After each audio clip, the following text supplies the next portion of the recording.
Last episode में हमने देखा था जब हानशेन ट्विंग और युआन के साथ ऑक्शन हॉल से बाहर आ रहा था, तब निंग्यू एंड उसके सभी इवॉल्वर साथियों ने हानशेन को चारों तरफ से घेर लिया था। जिसके बाद वो लोग हानशेन को बंदी बना लेते हैं एंड उसे अपने साथ नंबर 107 पर लेकर आते हैं। यहाँ पर एक बहुत ही पावरफुल बीस्ट था। वो सभी लोग हानशेन को नंबर 107 से लड़ने के लिए भेजने लगते हैं, लेकिन हानशेन उनसे कहता है, ना ही मैं तुम लोगों को अपना खंजर दूंगा, ना ही उस बीच से लड़ने जाऊंगा, बल्कि मैं तीसरा ऑप्शन चुनता हूँ, जो है कि मैं तुम सभी को मारकर यहाँ से जाऊंगा। ये कहकर हानशेन बहुत ही इजीली सभी चेन्स को तोड़ देता है। अब आगे जब वो सभी ये देखते हैं तो जल्दी से निंग्यू की प्रोटेक्शन के लिए तैयार हो जाते हैं। जल्दी से वो सभी लोग हानशेन पर हमला करने के लिए आगे बढ़ने लगते हैं एंड कहते हैं, अगर तुम्हें लगता है कि तुम इस खंजर के साथ हम सभी को मार सकते हो तो तुम गलत हो। ये कहकर वो लोग हानशेन पर हमला करने लगते हैं। हानशेन अकेला ही उन सभी से फाइट करने लगता है एंड कहता है, मैं ये सब नहीं करना चाहता था, पर तुम्ही लोगों ने मुझे ये करने पर मजबूर किया है। ये कहकर वो जल्दी से अपने गोल्डन सैंडवॉर्म को बाहर बुलाता है। बाहर आते ही गोल्डन सैंडवॉर्म गाजर मूली की तरह इन सभी इवॉल्वर्स को काटना शुरू कर देता है। उसकी स्पीड इतनी ज़्यादा थी कि कोई भी उसे देख तक नहीं पाया था। जब निंग्यू देखता है तो अपनी जान बचाकर वहाँ से भागने लगता है, पर हानशेन उसका पीछा करना शुरू कर देता है। कुछ ही पलों में हानशेन उसके पास पहुँच गया था और निंग्यू की गर्दन पर अपना खंजर रखते हुए कहता है, आखिर ये नंबर 107 क्या है एंड इस रॉकी वैली के अंदर क्या है। तो इस पर निंग्यू कहता है, तुम मुझे मार दो, मैं तुम्हें कुछ नहीं बताऊंगा। इस पर हानशेन मुस्कुराने लगता है एंड कहता है, क्या तुम्हें सच में लगता है तुम्हारे लिए मरना इतना आसान होगा। ये कहकर वो निंग्यू की बॉडी में एक बीस्ट सोल भेज देता है। अचानक से ही एक बीस्ट सोल निंग्यू की पूरी बॉडी को कवर कर लेती है एंड उसे कंट्रोल करना शुरू कर देती है। ये बीस्ट सोल पैरासाइट टाइप की बीस्ट सोल थी। ये उसी बेबी ड्रैगन की बीस्ट सोल थी जिसे हानशेन ने कुछ दिनों पहले उस टर्टल के साथ फाइट करते वक्त मारा था। पैरासाइट बीस्ट सोल निंग्यू की बॉडी के अंदर जाती ही उसकी बॉडी को कंट्रोल करना शुरू कर देती है। अभी के लिए निंग्यू जल्दी से खुद को मारने की कोशिश करता है, लेकिन वो ऐसा नहीं कर पाता है क्योंकि उसकी बॉडी अभी के लिए उसके ही कंट्रोल में नहीं थी। अभी के लिए उसकी बॉडी पैरासाइट बीस्ट सोल के कंट्रोल में थी। हानशेन पैरासाइट बीस्ट सोल को कंट्रोल कर रहा था, मतलब सिंपली अभी के लिए उसकी बॉडी हानशेन के कंट्रोल में थी। पैरासाइट बीस्ट सोल के साथ हानशेन उसके माइंड को तक पढ़ सकता था, लेकिन जब वह ऐसा करने की कोशिश करता है तो उसे कुछ भी पता नहीं चलता है। निंग्यू ने अपने माइंड को बहुत ही अच्छी तरह से कंट्रोल कर रखा था। इस तरह हानशेन उससे कोई भी इंफॉर्मेशन नहीं निकाल सकता था। इस वजह से वो थोड़ा सोचता है, जिसके बाद वो जल्दी से अपने पास से 9 लाइफ कैट का पेंडेंट निकालता है एंड उसे दिखाते हुए कहता है, क्या तुम इसे पहचानते हो। जब निंग्यू उस पेंडेंट को देखता है तो उसकी आंखें खुली की खुली रह जाती हैं। वो शौक के साथ कहता है, आखिर तुम्हारे पास ये क्या कर रहा है, आखिर ऐसा कैसे हो सकता है। मैंने तो तुम्हारे बैकग्राउंड को बहुत ही अच्छी तरह से इन्वेस्टिगेट किया था। आखिर तुम मिस्टर हानजिंग के वंशज कैसे हो सकते हो, ये तो इम्पॉसिबल है। लेकिन फिर वो थोड़ा सोचता है एंड अचानक से कहता है, नहीं नहीं, मैं गलत था, तुम ही उनके वंशज हो सकते हो। उनका वंशज ही इतना ज़्यादा पावरफुल हो सकता है।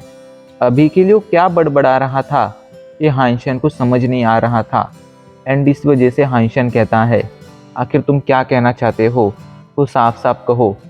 ये सुनकर निंग्यू कहता है, निंग फैमिली के पूर्वज ने उनके सभी वंशज को एक ऑर्डर दिया है कि उन्हें हानजिंग से जुड़े हुए हर एक इंसान को बहुत ही रिस्पेक्ट के साथ ट्रीट करना है एंड उनके वंशज के साथ हमेशा बहुत काइंड रहना है। अगर तुम मुझे इस बारे में पहले बता देते, अगर तुम मुझे ये 9 लाइफ कैट का पेंडेंट पहले दिखा देते, तो मैं तुम्हारे साथ कभी भी ये सब करने की हिम्मत नहीं करता।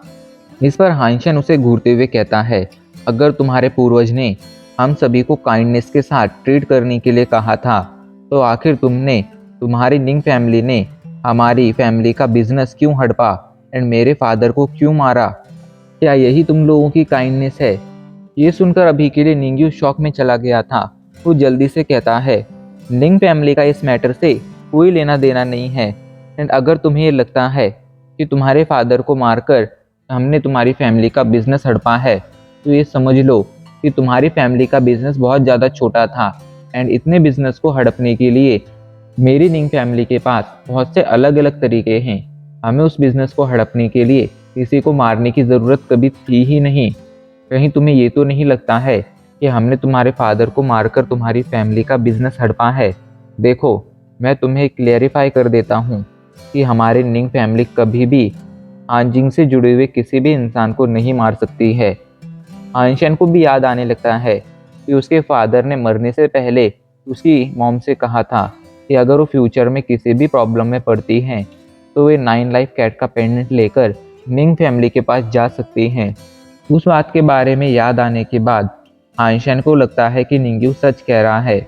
शायद उसके फादर के डेथ के पीछे कोई और ही इंसान है जो निंग फैमिली एंड उनके बीच में मिसअंडरस्टैंडिंग क्रिएट करना चाहता था, एंड इसके लिए ही उस इंसान ने उसके फादर को मारा है। ये मिस्ट्री काफ़ी ज़्यादा जटिल होती जा रही थी, लेकिन अभी इस बारे में सोचने का टाइम नहीं था। हानशेन कहता है, निंग्यू, क्या तुम जीना चाहते हो? तो इस पर निंग्यू कहता है कि तुम्हारे ऊपर है कि तुम मुझे ज़िंदा छोड़ते हो या नहीं। तो इस पर हानशेन कहता है, अगर तुम ज़िंदा रहना चाहते हो तो मुझे इस नंबर 107 के बारे में बताओ, एंड मुझे और भी जगहों के बारे में बताओ जहाँ पर ऐसे ही पावरफुल बीस्ट हैं। तो इस पर निंग्यू ऐसे सभी बीस्ट के बारे में इंफॉर्मेशन दे देता है जो उनकी नज़र में एक स्केयर्डबर्ड रैंक के बीस्ट से बहुत ज़्यादा पावरफुल थे एंड शायद सुपर बीस्ट थे। हानशेन उस इंफॉर्मेशन को लेने के बाद निंग्यू को वहाँ से जाने देता है। जाते हुए निंग्यू कहता है, हानशेन, हमेशा याद रखो, मिस्टर हानजिंग का वंशज कभी भी निंग फैमिली का दुश्मन नहीं हो सकता है। ये कहकर निंग्यू वहाँ से चला जाता है। हानशेन ने निंग्यू को वहाँ से जाने दिया था, लेकिन उसने अभी के लिए अपनी पैरासाइट बीस्ट सोल निंग्यू की बॉडी में ही छोड़ दी थी।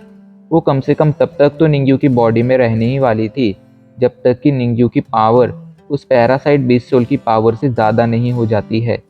निंग्यू के वहाँ से जाने के बाद हानशेन अपने वॉर एंजल को बाहर बुलाता है एंड उसे उस नंबर 107 के पास भेज देता है। वो नंबर 107 एक सुपर बीस्ट था जो देखने में एक पेड़ जैसा था, या कहो एक फूल जैसा था।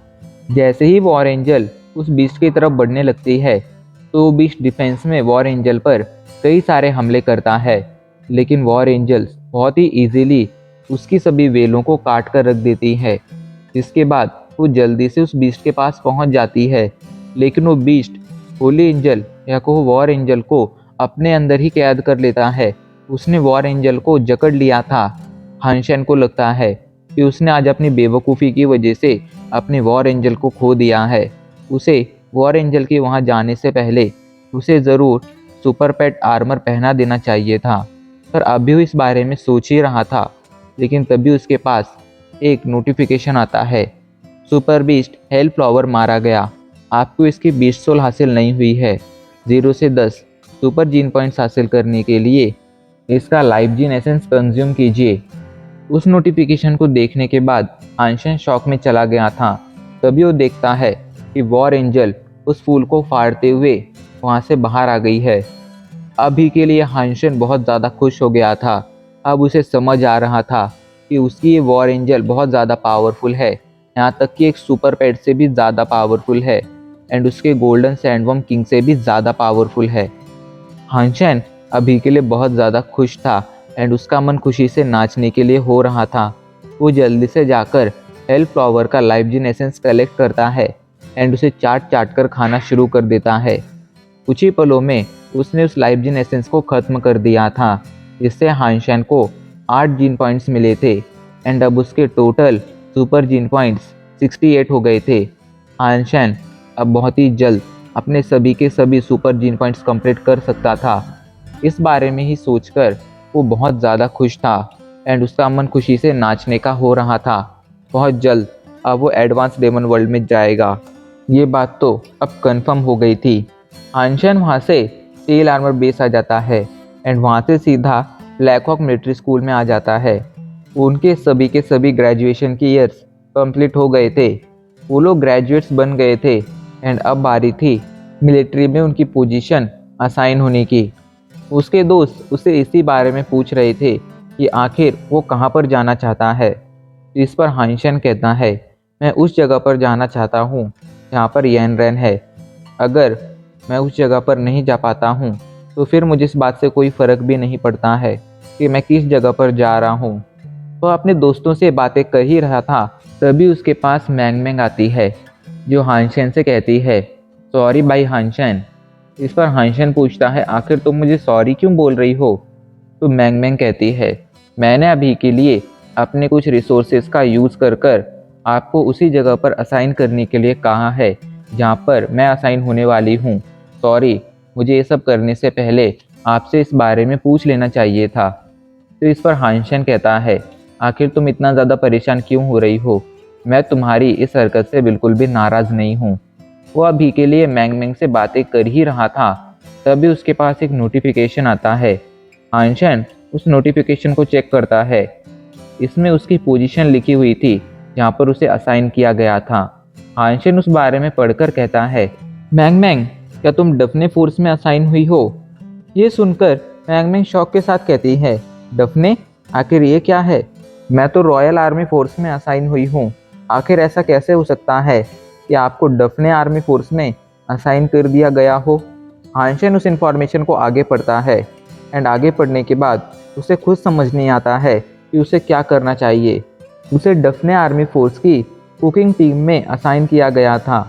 वो एक मेजर था, तो आखिर में उसे एक कुकिंग टीम में क्यों असाइन किया गया था? इधर मैंग मैंग जल्दी से उस आदमी को फ़ोन लगाती है जिसे उसने हानशन को असाइन करने के लिए कहा था एंड उससे थोड़ी देर तक बात करने के बाद मैंग मैंग हानशन के पास आती है एंड कहती है, सॉरी भाई हानशन, मैंने अभी के लिए उस इंसान से बात की है जिसे मैंने आपको असाइन करने के लिए कहा था।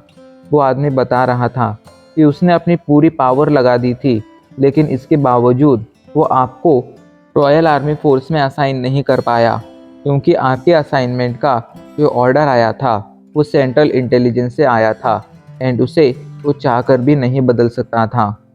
ये सुनकर हानशन अभी के लिए थोड़ा सोच में पड़ गया था। वो एक मेजर था, बहुत ही अच्छे ग्रेड्स के साथ ग्रेजुएट हुआ था, साथ ही साथ उसकी पावर भी बहुत ज़्यादा थी। तो आखिर में उसे कुकिंग टीम में क्यों असाइन किया गया था, ये उसे समझ नहीं आ रहा था। क्या कोई उसे जानबूझकर परेशान कर रहा था? इस बात की पॉसिबिलिटी तो बहुत कम थी, लेकिन ऐसा हो भी सकता था। खैर, अभी के लिए वो कुछ कर भी नहीं सकता था, इसलिए वो डिसाइड करता है कि जो जैसा चल रहा है उसे वैसा ही चलने दिया जाए। डफने आर्मी फोर्स में असाइन होने से पहले उसके पास लगभग 3 महीने की छुट्टियां थी। वो डिसाइड करता है कि इन 3 महीनों में वो एक इवॉल्वर बनकर रहेगा। यही सोचकर वो जल्दी से जाकर अपनी तैयारियों में लग जाता है। वो अभी के लिए स्टील आर्मर बेस आया था, जहाँ पर वो लिन फैंग से मिलता है एंड वादे के मुताबिक अपना क्रिस्टल चींटियों वाला आर्मर उसे दे देता है। लिन फैंग अभी के लिए बहुत ज़्यादा खुश था एंड वो हानशन से कहता है, तुम इसके लिए जो चाहे वो कीमत मांग सकते हो। इस पर हानशन कहता है, मुझे अभी के लिए कुछ स्केटबर्ड रैंक की जीन पॉइंट्स की ज़रूरत है। तुम मेरे लिए बस थोड़ा स्केटबर्ड रैंक का मीट अरेंज कर दो। हानशन अभी के लिए अपने सुपर जीन पॉइंट्स को कंप्लीट करने पर ध्यान देना चाहता था। इस वजह से उसने लिन फैंग को अपने लिए स्केटबर्ड रैंक का मीट अरेंज करने के लिए कहा था, ताकि उस मीट को कंज्यूम करने के बाद उसके स्केटबर्ड रैंक की जीन पॉइंट्स कंप्लीट हो जाएं एंड स्केटबर्ड रैंक के बीस्ट के शिकार में अपना टाइम बर्बाद करने से वो बच जाए। उसकी बात लिन फैंग ने मान ली थी। अब उसके लिए स्केटबर्ड रैंक का मीट अरेंज करना कोई बड़ी बात नहीं रह गई थी। वो हानशन से पूछता है, तुम आखिर आगे क्या करने वाले हो?